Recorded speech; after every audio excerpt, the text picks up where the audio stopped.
Utre ng umaga guys. Start tayo dito sa may Delpan Tondo. Biyahe tayong papuntang Tarlac. Ito ang gamit ko yung tricycle ko kasi hindi ko na nababiyahe dun. Yan, may mga dala tayong gamit. Uwi ko na ng Tarlac. May baon na rin tayong pagkain sa tubig dito.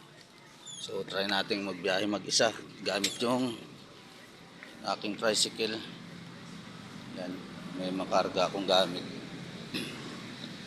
Bigyan natin ng service ng aking mga speaker, tangke ng gas. So tingnan natin ilang oras yung biyahe papuntang Tarlac. Sana gabayan tayo ng nasa itaas at walang manghuli. Time check guys, alas 6:12 ng umaga. So umalis ako ng Tondo is alas 5:03. Andito na ngayon ako sa may Kawayan, Bulacan. So nakuha ko ng 1 oras yung biyahe mula Tondo hanggang may Kawayan. So dire-diretso lang tayo papuntang Tarlac. Dito pa lang tayo sa guys, Malulos, Bulacan, papuntang Malumpit, Bulacan. Ayan ang ating service. Stop over muna dahil nauwaw na ako. Muna tayo ng tubig. Inom. Ayan. Alas 8:10 guys. Dito na tayo sa Pampanga. Kakapasok ko lang dito sa arko ng Pampanga. 8:48 sa San Fernando, Pampanga na tayo guys. Yan, dire-diretso lang pa Tarlac. Gamit yung ating tricycle. Malapit na tayo sa guys, Bamban, Tarlac. Pas Tarlac, ganda ng view.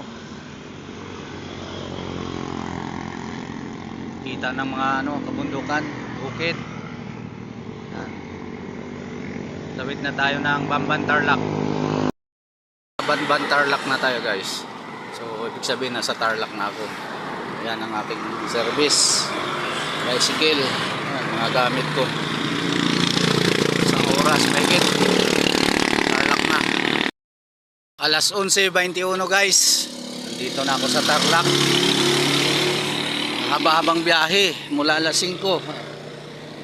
Karating na ako ng Tarlac. Yan ang gamit kong service, tricycle. Mga gamit ko.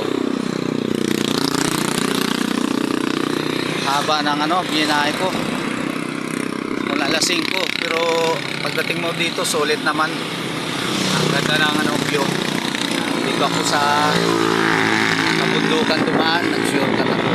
Shortcut ako na ang Kapas Tarlac. Ganda ng view. Bigyan tayo ng magandang panahon sa pagbiyahe at safe naman tayo nakarating dito sa Tarlac. Pero wala pa ako sa mismong kubo namin at sa bahay ng tiyahin ko. So on the way pa lang ako guys. So nakarating na ako guys dito sa Tarlac. Dito na ako sa bahay kubo. So hindi ko na na-video kanina pagdating ko, mga siguro alas 12 kasi nalubat yung cellphone ko. So 7 oras yung biyahe ko mula Tondo, Maynila hanggang dito sa Tarlac. Dito na sa kubo. Tapos yung pinagasolina ko nito nasa 700 yung laman ng tangke, pero mayroon pang natira. Hindi pa naman siya naubos. Sobrang init. Ayan yung mga tanim ko.